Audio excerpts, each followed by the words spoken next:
잠언 7장 6절에서 12절까지 하겠습니다. 7장 6절에서 12절까지 읽습니다. 내가 내 집 들창으로 살창으로 내가 보다가 어리석은 자 중에 젊은이 가운데에 한 지혜 없는 자를 보았노라. 그가 거리를 지나 음녀의 골목 모퉁이로 가까이 하여 그의 집 쪽으로 가는데 저물 때 황혼 때 깊은 밤 흑암 중에라. 그때에 기생의 옷을 입은 간교한 여인이 그를 맞으니 이 여인은 떠들며 완악하며 그의 발이 집에 머물지 아니하여 어떤 때는 거리 어떤 때는 광장 또 모퉁이마다 서서 사람을 기다리는지라. 음료의 유혹을 피하라.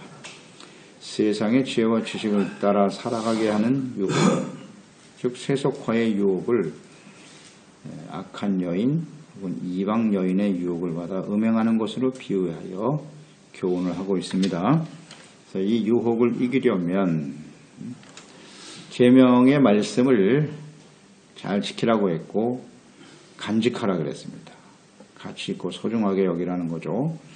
또 손에 매라, 가까이 하라는 겁니다. 마음판에 새게 된다고 하셨어요.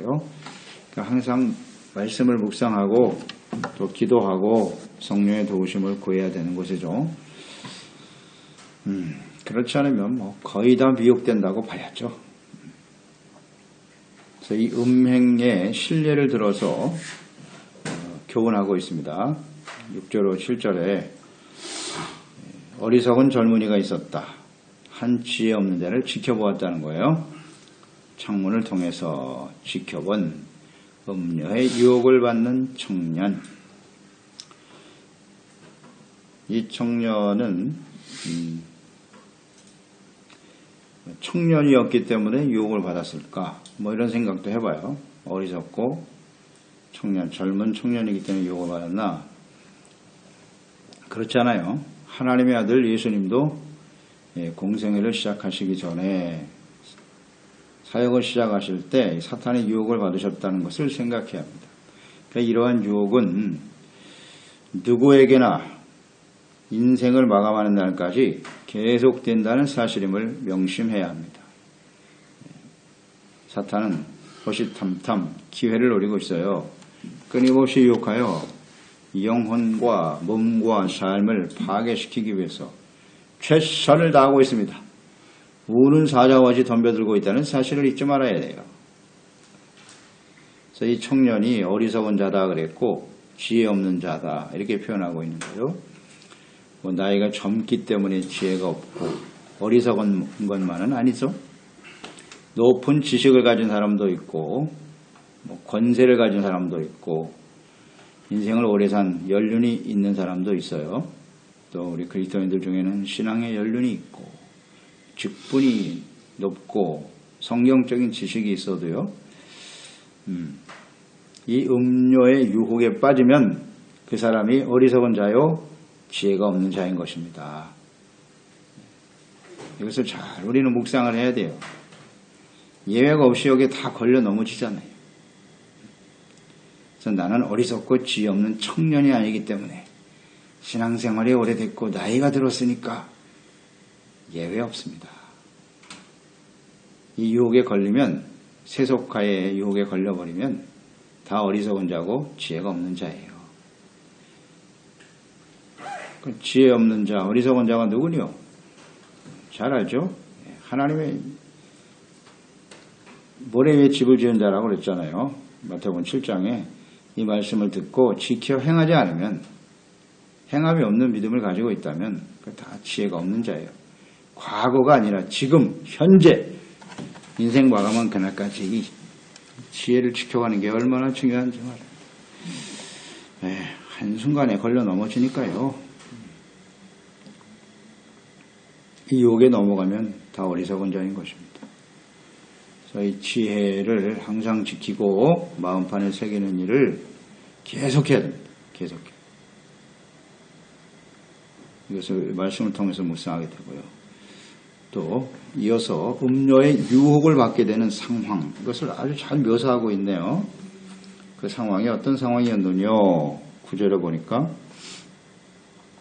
8절에도 나와 있죠. 음료의 골목 모퉁이로 거리를 지나서 골목 모퉁이로 가까이 하여 그의 집 쪽으로 가고 있었다. 거리를 지나. 그러니까 넓은 길, 대로로 가지 않고 음녀가 살고 있는 모퉁이 근처로 사람들의 눈에 띄지 않도록 음녀의 집으로 접근하고 있었다. 가까이 가고 있었다. 이 음행이라고 하는 것이 이렇게 대로에서 사람들이 보는 앞에서 할 수는 없는 것이죠. 은밀한 곳에서 이루어진다는 사실.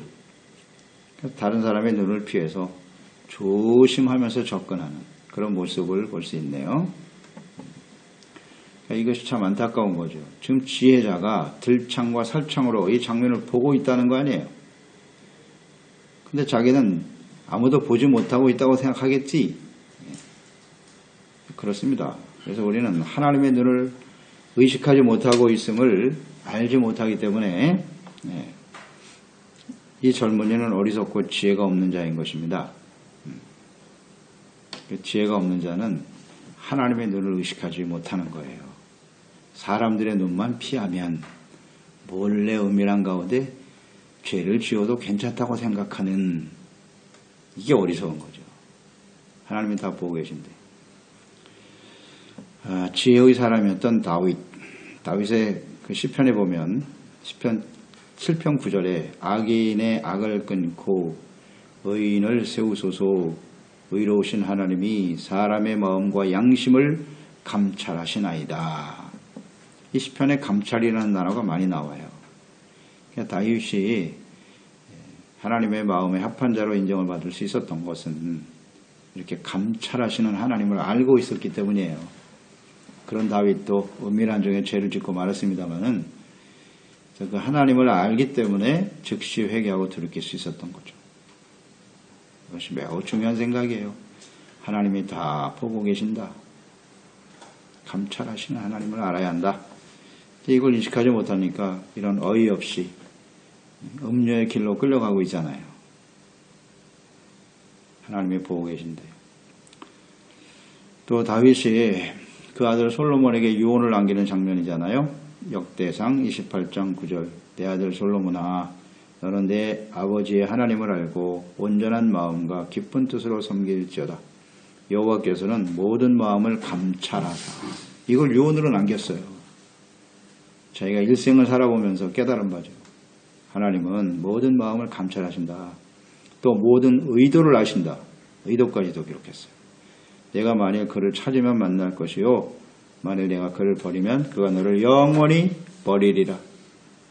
감찰하시는 하나님이셨다는 거죠. 이게 유언이에요. 유언. 솔로몬에게 남긴 유언이에요. 그러니까 다윗의 성공 비결이 무엇인지 아시겠죠? 하나님은 모든 마음을 감찰하시고 모든 의도를 알고 계신다. 어떻게 이런 표현을 할 수 있었죠? 참 놀랍지 않습니까? 이런 말을 우리가 유언으로 남길 수 있을까? 과연? 항상 하나님의 눈을 의식하면서 인생을 살았다는 거예요. 그렇기 때문에 성공할 수 있었죠. 이렇게 오랫동안 신앙생활을 하면서도요, 순간 깜빡깜빡해요. 저도 뭐 솔직히 고백합니다만, 이 하나님의 눈을 의식하지 못할 때가 많아요. 맞습니다. 하나님이 지켜보고 계신데 이게 지금 뭐 하는 행동이야? 의도니까 지금 무슨 생각을 하고 있지? 깜짝 놀랄 때가 많아요. 그래서 항상 하나님의 눈을 의식하는 것, 이거 우리가 생활화되지 못하면요, 반드시 걸립니다. 반드시 걸려요. 유혹에 걸릴 수밖에 없어요. 아무도 모를 거야. 어리석은 사람들. 이런 게 바로 하나님을 만홀히 여기는 거예요. 하나님을 속이는 거예요. 자기 자신도 속이고 하나님도 속이고 모를 거라고요?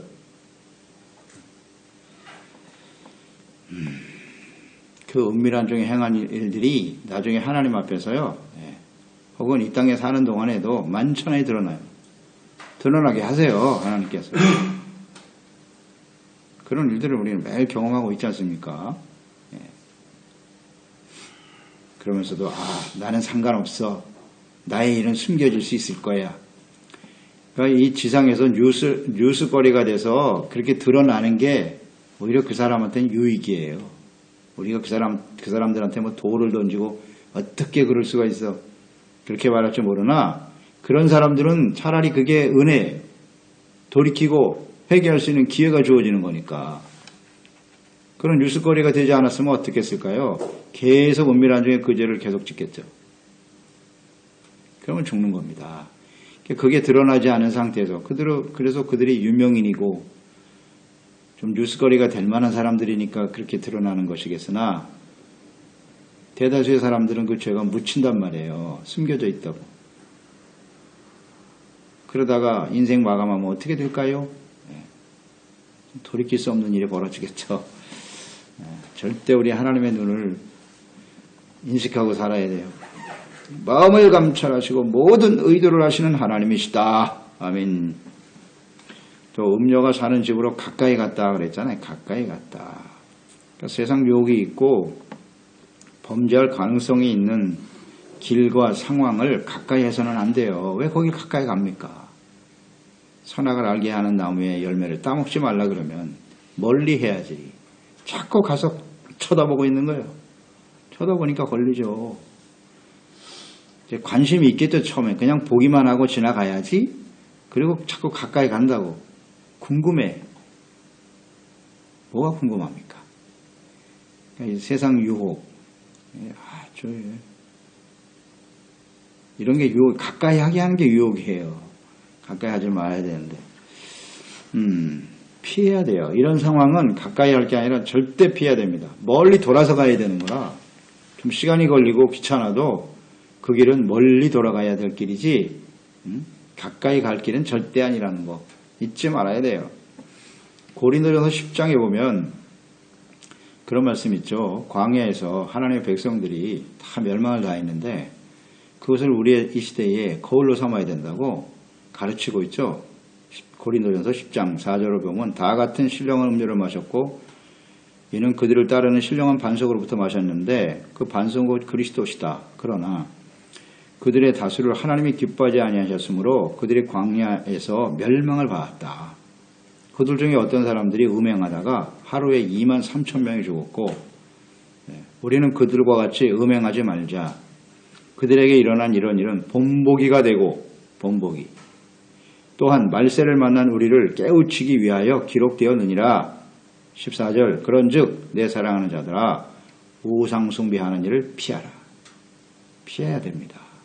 절대 가까이 하면 안 돼요. 이게 교훈입니다. 가까이 하는 사람은 다 불타버려요. 우리가 선행조에서 묵상했듯이 그 불을 마음속에 부으면 어찌 옷이 타지 않겠느냐. 그 불을 가까이 하면 불타는 거야 같이. 피하고 멀어져야지. 하나님과 멀어지면 틀림없어요. 이 세상 유혹에 가까워지는 거예요. 가까워지는 겁니다. 하나님 말씀만 멀리하고 나는 이런 세상의 유혹에 가까이 하지 않을 거야. 이런 말은 성립하지 않습니다. 성립하지 않아요. 우리의 인생은 하나님께로부터 멀어지면 세상과 가까워집니다. 세상과 멀어져야 하나님과 가까워져요. 이 균형 속에서 우리는 사는 겁니다. 잊지 말아야 돼요. 가까이 가면 바로 불타버립니다. 또 구절을 보실까요? 음료의 집으로 가는 상황. 그 때를 한번 보세요. 그 때가 언제냐? 저물 때, 황혼 때, 깊은 밤, 흑암 중에 그랬죠. 해가 점점 이제 저물어가고 황혼의 때에 어둠이 내리고 깊어지는 밤이 되기를 기다리고 어둠의 때에 찾아가고 있지요. 음녀가 사는 집으로 가잖아요. 그래서 음행은 이렇게 은밀하고 어두운 밤에 이루어지죠. 자, 이 어두운 밤에 거기를 찾아갔다. 이게 왜 어두운 밤일까요? 밤이라고 하는 것은 이런 생각을 하는 거죠. 밤에 하는 일은 어두운 밤이 자신의 죄를 감춰줄 수 있다고 생각하는 거죠. 이게 매우 어리석은 일이에요. 어두운 밤이 우리의 죄를 가리워주나요? 그렇지 않습니다. 그래서 사람들은 점점 더 캄캄한 밤 속으로 들어가요. 아무도 자기의 죄를 숨기기 위해서. 그래서 어둠 속에서 죄가 성행하게 되는 거예요. 이걸 조심해야 합니다. 그런데 이 세상은 뭐 역시 빛과 어둠이거든요. 그리스도 안에 말씀 안에 있는 것이 빛이고요. 세상을 향해 나가면 바로 어둠입니다. 잊지 말아야죠. 너희는 세상의 빛이다. 세상은 어둡다는 얘기예요. 캄캄하죠. 하나님이 안 계시니까. 세상으로 나가는 건 곧 어둠 속을 향해서 가는 거예요. 그래서 우리 그리스도인들은 항상 자신의 정체성, 자신의 위치 이런 거 잘 생각하고 살아야 돼. 로마서 13장 12절로 14절이죠. 믿음으로 의롭다함을 얻은 사람들은 이렇게 살아야 되는데 밤이 깊고 낮이 가까웠으니 그러므로 우리가 어둠의 일을 벗고 빛의 갑옷을 입자. 낮에와 같이 단정히 행하고 방탕하거나 술 취하지 말며 음란하거나 호색하지 말며 다투거나 시기하지 말고 오직 주 예수 그리스도로 옷 입고 정력을 위하여 육신의 일을 도모하지 말라.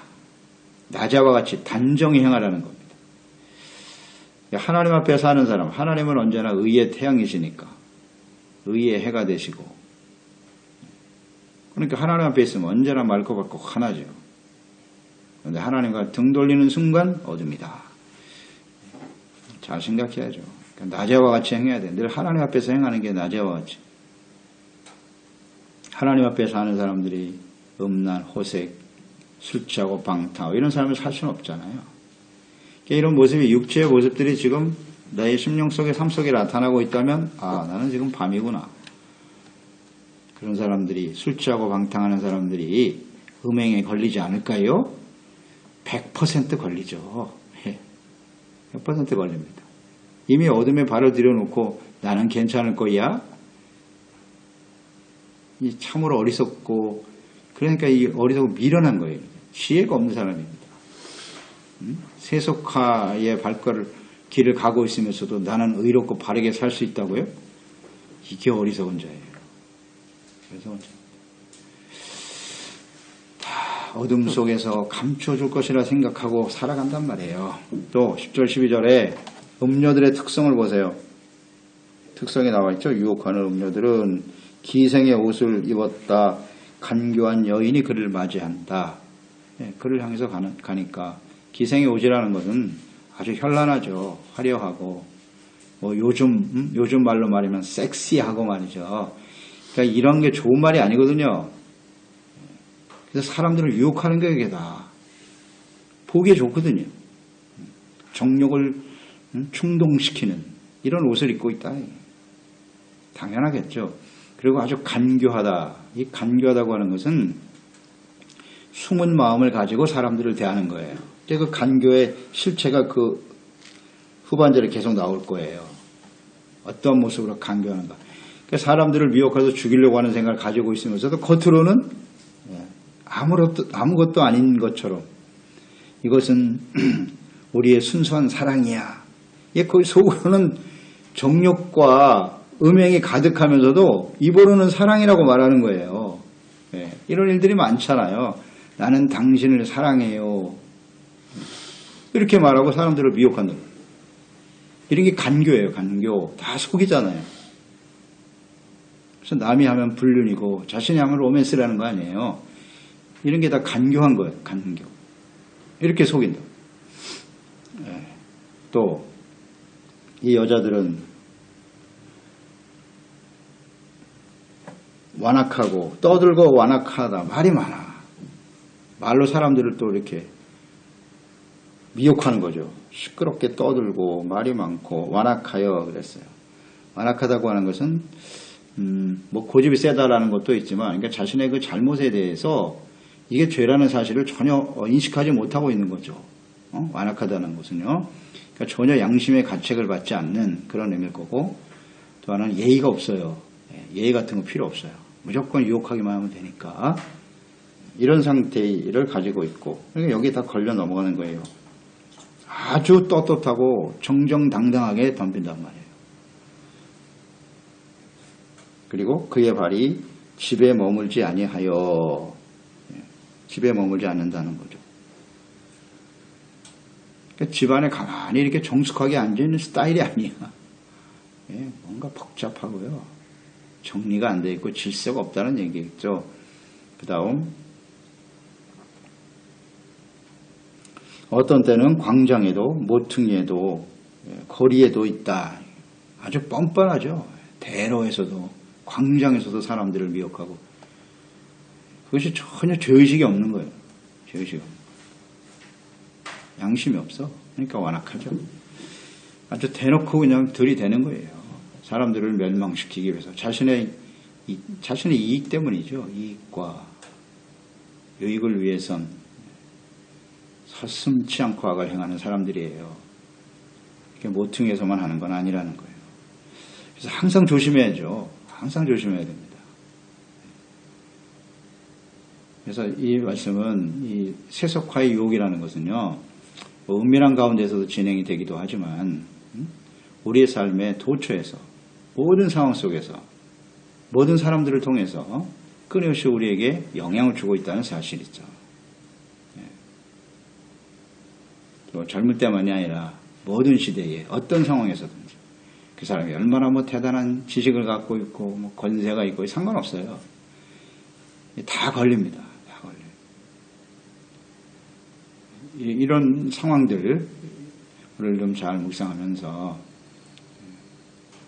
항상 긴장을 늦추지 말아야 되겠구나.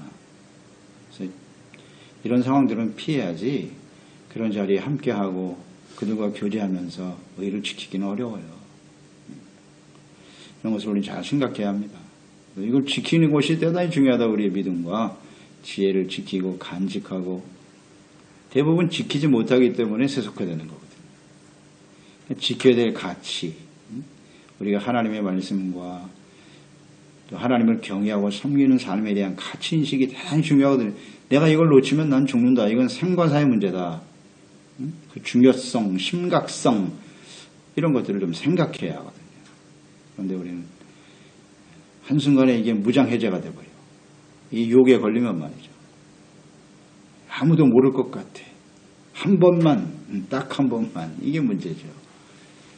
한번 발을 들여놓기 시작하면 무섭게 우리는 이 유혹에 빠지게 된다는 사실을 잘 생각하고 우리 자신뿐만 아니라 많은 사람들을 바른 길로 인도하는 일에 쓰임받는 저희들이 돼야겠죠. 그렇습니다. 하나님 아버지, 오늘도 이 세속화의 유혹이 그 어떤 시대보다도 거세게 교회와 성도들을 향해서 밀려오고 있는 시대에 또 대부분의 사람들이 여기 세속화에 걸려 넘어지고 있어요. 그런 시대에 지금 우리가 살고 있단 말이죠. 세상은 점점 어두워집니다. 또 세상이 얼마나 화려하고 아름답고 매력적으로 보이는지요. 하나님 없이도 잘 살고 행복한 것처럼 보이는 이런 일로 사람들을 미혹하고 있는데요. 사실 그들의 실체는 그들 안에는 하나님이 있지 않습니다. 그들이 가지고 있는 그 화려한 모습 뒤에는 무서운 사탄의 유혹에 숨겨져 있고 그래서 결국은 사람들을 사망과 파멸로 이끌어간다는 사실, 또 그 마음속에는 공허함도 있고 참 불쌍한 인생들이죠. 이런 것들을 우리가 잘 좀 인식할 줄 알아야 합니다. 깨닫게 하시고 하나님을 경외하고 섬기고 의와 거룩함으로 주님을 따르는 빛된 삶이 돼야 되죠. 낮에와 같이 언제나 단정하게 하나님 앞에서 우리를 늘 감찰하시고 우리의 마음에 의도를 하시는 하나님 앞에 지혜와 믿음을 지켜가는 우리 모든 지체 가족들이 되게 하시옵소서. 예수님의 이름으로 기도드리옵나이다. 아멘. 잠언 7장 6절에서 10